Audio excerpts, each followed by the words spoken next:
Well, if the video doesn't seem like it has a real clear quality or anything, remember one thing. I'm not able to see it. You can see it better than I can, but it doesn't matter. Who cares what I look like? I don't. As long as my hair is combed and I'm neat and clean, who cares? Um, the Lord woke me up and spoke to me about prophets. When I say He woke me up, let's put it this way. He won't let me sleep. He will not let me sleep until I get the whole message. God knows that I'm not one of those people that get a partial message and run with it. I'm not one that'll run and tell you everything and anything that God ever told me and showed me, because there's so many things that are coming that I can't tell anybody, not anybody, even those who are involved in it. I can't tell them. And you can't pluck it out of me because it's not given to me by my memory, which is my mind. It's not given me by my eyesight or by my imagination. It's given to me by the Spirit of God. And when He does that, He takes His Spirit and lifts it just enough to never reveal it to anybody. And then at the time I need it, boom, He's right there. I know everybody says they would love to have the relationship I have with God, but I believe my relationship is according to my call. You know, the prophets of old time, they were extremely different than the prophets of today. I don't believe that they had studied so much about things that happen in the church or things that being a leader or I believe their whole time was spent with God. I believe that if they're anything like I am, you don't study what people think and you don't study what they feel. You don't study what they taught, what they felt. You go directly to God. And actually, if you don't, and you know His presence and you know Him real well, He's very insulted if you don't. He's very hurt. He's very jealous after you. Oh, I know there's some of you that are really conceited. I mean, conceited. I can feel it. Well, that's me. I know I have it. Well, you're the very one that doesn't. And that's the truth. Because humility comes along with that. Strength and power and authority come with great humility. The ability to back up at any cost, to not put yourself first or not think that you're the greatest or the best, to not believe that even though God had given you great miracles, great exploits, great things, you never think of it like that. It doesn't occur to you. The only thing that comes out of your mouth is what God tells you to say, whether it's about your testimony or whatever, but it's only what God tells you to say or lays upon your heart. It has nothing to do with you. Nothing. That's why it's so important to die to self. Because if you don't die to self, I promise you, I don't care how gifted you are, you're lost. I don't care how many times God has poured out His Spirit upon His handmaidens. He's poured out His Spirit. And everybody thinks that because God poured that out upon them, they are something very special. Ooh, I mean, they're very high. And they take upon themselves authority He never called them to. And God doesn't give true authority to someone who will easily destroy another to obtain what they think they have. Many people who call themselves prophets and pastors, preachers, or teachers Their prayers are filled with protecting themselves from others, being able to rob them of what they think God has given them. Pulling down the strongholds to them is pulling down people, pulling down places, taking authority over things that is not their right to take authority over. A true prophet doesn't have any problems whatsoever with what they hear, see, and think from God. It's so real, so powerful that you don't ever think, Lord, lest they think I'm a false prophet, I need to have you do this right away, or they don't pray that it come true or it not come true. They don't do any of that because they know when God speaks to them, they know it's God, and God is the one who is going to perform all things, not you. God is the one, if he opens the door like this, he opens up the door that no man can shut. When he opens that door up for you to be able to walk where God wants you to walk, that company, all I have to do is look up, and my help cometh. I don't know who did this flower bed, but oh, is it a mess. They didn't put any topsoil in it, and it's nothing but, I think, what he called sugar sand. So somebody's coming to do my lawn, to do my flower bed, and do my trimming, and anything else I might need for my husband, which I think is very, very kind. Anyway, we were talking about prophets. We were talking about how the inner mixture of the flesh runs so deep that they can't even tell who they are, who they really are. If people who have come out too soon, doing things too soon, without spending time with the Lord enough to understand what God wants, it's a tragedy, because as long as they are in that condition, they could never be what God wants them to be, unless they accept that they have not been in the place they needed to be, no matter how talented they are, no matter how much money they've made, no matter how much they think they've accomplished and done. They need to have that time with the Lord. And many of them have plagiarized one another, listened to one another, become like one another. You do not know that when you are with someone, you absorb their spirit. You absorb who they are, what they're about. You absorb it.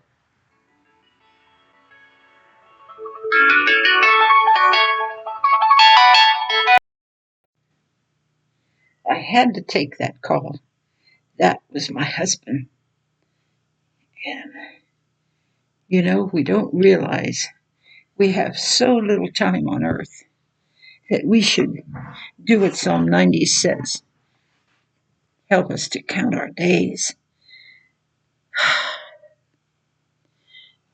And I'm so thankful he is doing well, as we expected, even better. And I'm praying that he come home soon so I can take care of him.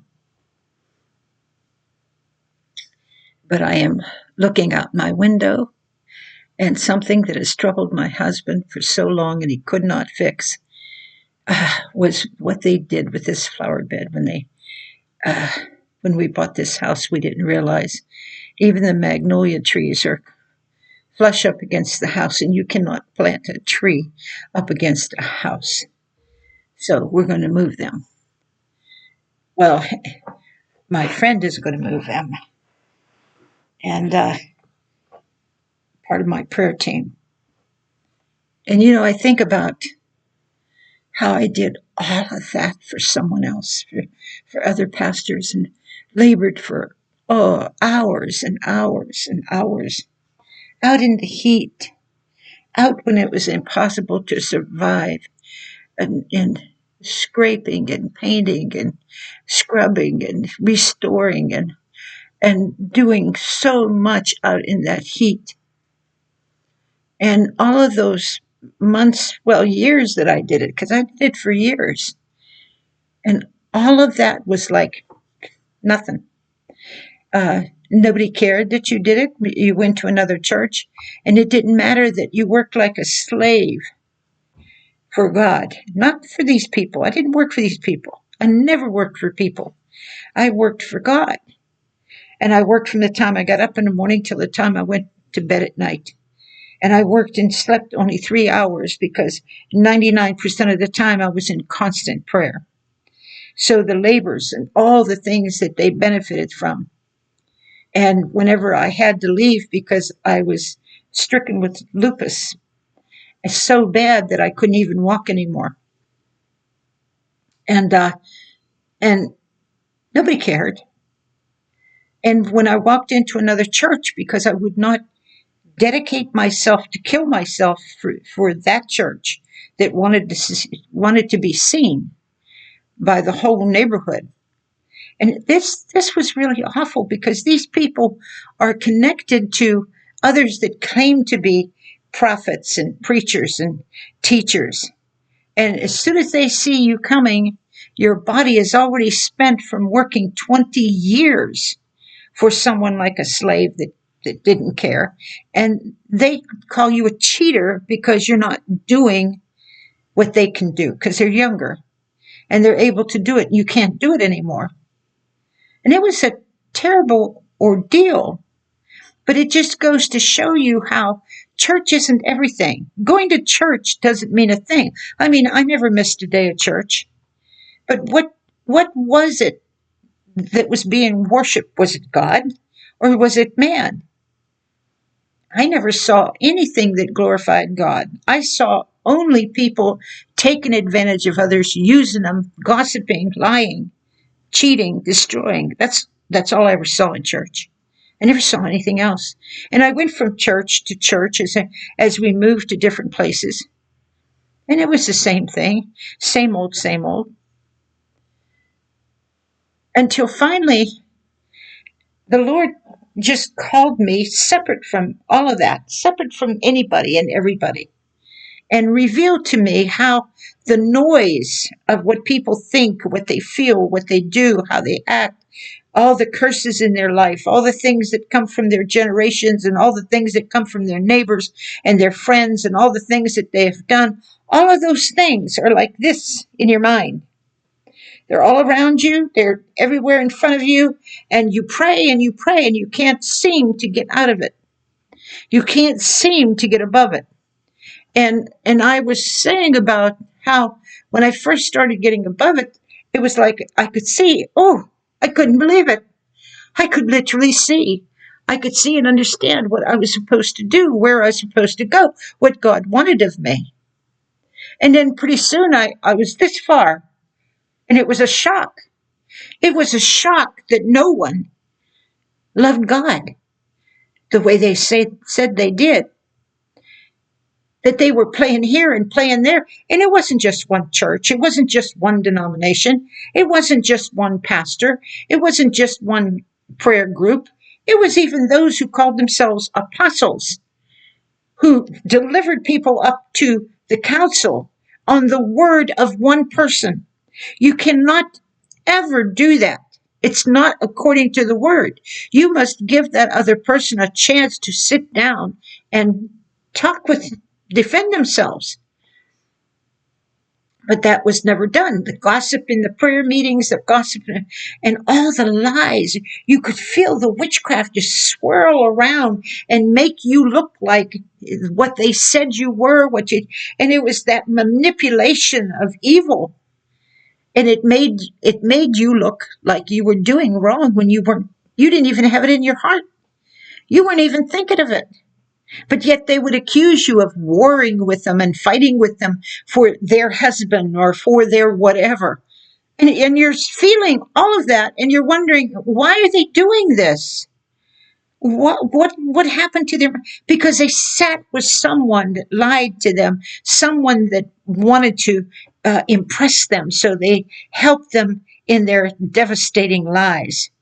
And so this got worse and grew like a monster. And it just got worse and worse. And everywhere you went and everything you did, it just got worse and worse. And thank God for Jesus Christ. Because had I not had him, had I not died and let Jesus live, I would have been wiped out. I'd have been gone. I mean, I can remember walking out of the doors of a church where God says, "That's all right, Marion." I was licking my wounds of what they had done that was so horrible, and I knew I didn't deserve it. I knew I didn't do what they claimed. And the Lord said, "That's all right, Marion. You're not the first prophet they tried to kill. They killed many of my prophets." And you have to ask yourself, he says, "But I fixed it. I gave you a walk with me that no man, no woman, no pastor, no apostle, nobody can tear that down. Nobody can touch it. Because you belong to Jesus Christ. And no one will get away with it. They won't be able to do it. So whenever they're doing this stuff to you, just look up. I'm there. Just look up. Your redemption draweth nigh." Did I pray against them? Did I hate them? Did I turn on? No. God knows. This has nothing to do with me and them. It has to do with their responsibility of their life and answering for the things that they do. But did I sit and say, well, they're going to pay? No, because I have no idea who was who and what was what and why was why at that time. I had no idea of what God intended, what God saw. It wasn't until, it's like I said, the Word of God says, judge nothing till the Lord comes. And I would judge nothing, nobody. And when they accused me and I sat in front of my accusers, I wasn't sitting there saying, well, they're lying and they're this. I didn't do that. I didn't defend myself. I did not defend myself at all. And they know it. Those that did that know it. They know that I did not defend myself. I did not fight. Oh, they claimed I did. But you see that manipulation of control. I told you there is a power of control that can take your mouth and make your mouth, while you are in that evil presence, make your mouth say what they want you to say. They can do that if you do not know Jesus Christ. If you have not died to your flesh, because they will manipulate to use the flesh. Don't you see it? They can't manipulate the spirit. They can't manipulate your spirit. They can only play with the flesh. They can only use you by choice with your flesh. And so when you're going through things and you get resentful and you get mean and you get mad and you oh, you're blessed. I wish to God I was blessed like you. Well, you know what? Go 40 years the way I did. Go through trauma and tragedy and everything that I went through. Go. You want to be like me and claim that you have what I want? Bye. Go. Because I know you may not live through it. I know that by the grace of God, I lived through it. But it was a continual endurance. Continually. Day by day. Night by night. Week by week. Month by month. Year by year. That I went through that. Only to come out and have all you judges that sit so high and say, well, she's this and she did that and she's doing this and all of you think you're free. You're going to get away with it. All of you think this is God. God told me to do this. Oh, wow. All I got to say is, wow, how God has it all figured out. All figured out. He has everything that you do in the plan of his hand, and he will make sure that you get your reward. What kind of reward it is between you and him. I have no idea.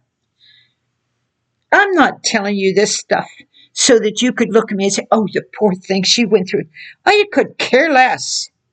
I'm not looking at for you to say, oh, somebody's doing that to me and this is what, because I don't believe that. I don't believe that. I don't believe that somebody is doing that to you. 9 times out of 10, it took me years before I figured it out in the beginning that it was me, oh God, who stood in the need of prayer. It was me, oh God, who needed to back up, who needed to change. And when I got into this constant repenting and constant changing, even whenever they were doing me wrong, I was still in that, doing that, where I wouldn't touch them. And I have said it before, many of them are gone. Many. Did I want them? No. No. It used to rip me apart, the things that happened to them. But I no longer am in that place. I'm in a place of peace. He lifted me up. He held me in his arms. And he comforted me. And he took me out of many, many waters. Many evil things. He just lifted me up because he knew they were none of them my fault. None of them my doing. None of them my choice. He knew. He knew that I had not the strength or the power to defend myself or to overcome. So when I got to the water being right to here, where I started to have a mouth to speak, I have to tell you, God knows I can't swim. How I was able to have my head above water is a pure miracle. And suddenly I come up to here and I could see everything. I could feel everything. I could understand everything. I knew exactly where to go. I knew exactly what to say. I knew exactly what to think. I knew exactly what God wanted. And people will still come around and throw a stone on you. Throw something that might hurt. You know, I had a vision, I think it was in 1997. I didn't know anything about God. I had no idea what this vision meant. But I had it, and I saw myself walking. And as I walked, I kept my eyes straight ahead, and I was focused on God. So I paid no attention to what others were doing. And some were throwing garbage on me, some were throwing rocks on me, some were throwing knives at me, throwing this at me, and I'm walking. I'm just continually walking, just willfully and deliberately following God. Just went on walking. No matter what was thrown at me, no matter what was said about me, in every single way. And one day, it all turned. It was like taking one step into another room. Just one step. And when that step hit and the other foot come, everything changed. And when it changed into a reality where God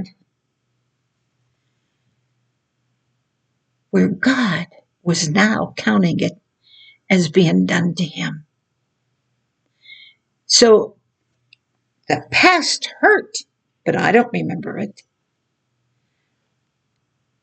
The now with him, it didn't hurt at all. You could have done it till doomsday. You could have stabbed me over and over, and it would do nothing to harm me or hurt me or change me. That is how God operates in my spirit now. Now you ask yourself a question. We're talking about 1997. How many years ago that was? And this is 2024. How many years I went through all of these things? How many years it took for it all to turn around. It's not a matter of praying other people down, praying other people to not be able to this or it's not a matter of that. It's a matter of you changing your heart and your mind towards God and others, of you picking up your cross and following Him, denying yourself even the right to defend yourself, denying yourself and your own self-will on what you want, what you think, what you feel, and the agony of it. That alone, you get a tiny, tiny picture of what Jesus Christ went through for you. For when He reached up and He said, Father, forgive them, for they know not what they do. He was tempted in all points, like as we are, and yet without sin. And He endured to the end, which we must endure to the end. But I will tell you, there are very few that want to do that. And they'll sell their soul down the drain for any comfort, for any relief, for anything.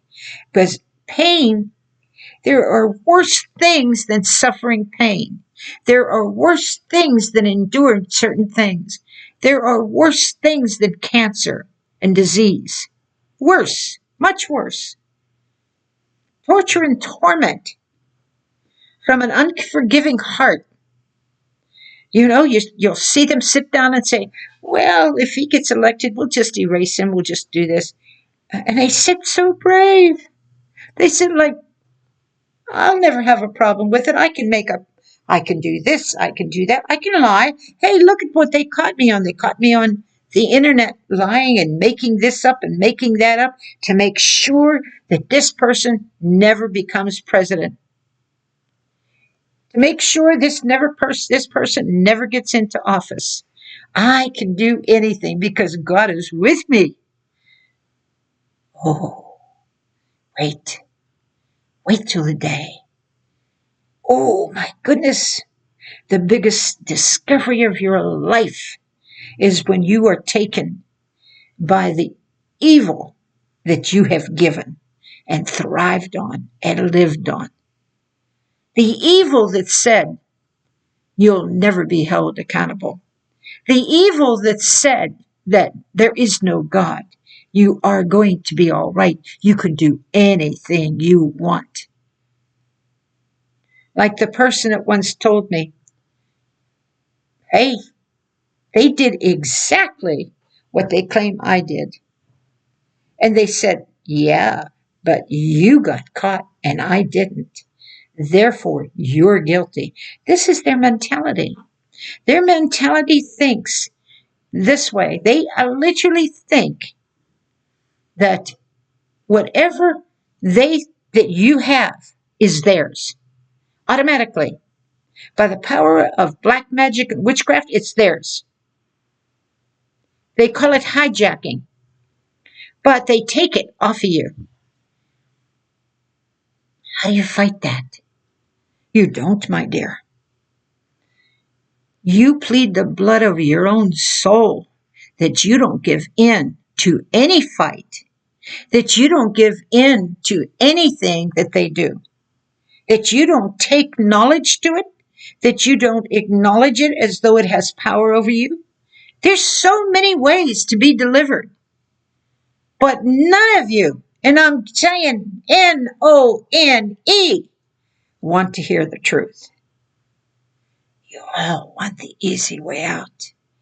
And what's coming up the road, you will not be able to handle unless you are dead to self. Because a person who is dead to self will have joy. They will have peace. At that moment, they'll look up and they'll know their redemption draweth nigh. There's no such thing for a Christian to be afraid of death. facing it over and over and over and over, and how many times the doctor said you should have been dead. I thought you were dead. I didn't think you were going to make it. His hand was always upon me. And it always will be. You know why? Because I died to me. I died to my own will. And I picked up my cross and I followed him. And now he lives within me. The only true doctrine is Jesus has come in the flesh. When your flesh is dead, then Jesus can come in your flesh because it's dead. And he could live within you. Oh, many people deny that. I don't care what they deny or don't deny. I don't care what they do or don't do. I am going to give my message the way God gives it to me. I'm going to say it the way he tells me to, and you do as you choose with it. It makes no difference to me. Oh, do I want you to be saved? Of course. Do I want you? Yes, I want good for you. But I'm not going to drag you around and cry over you and beg you and force you and make you do anything, because I know that God never did that with me. He will never force any man to serve him, to love him. You're not worth anything if he has to do that.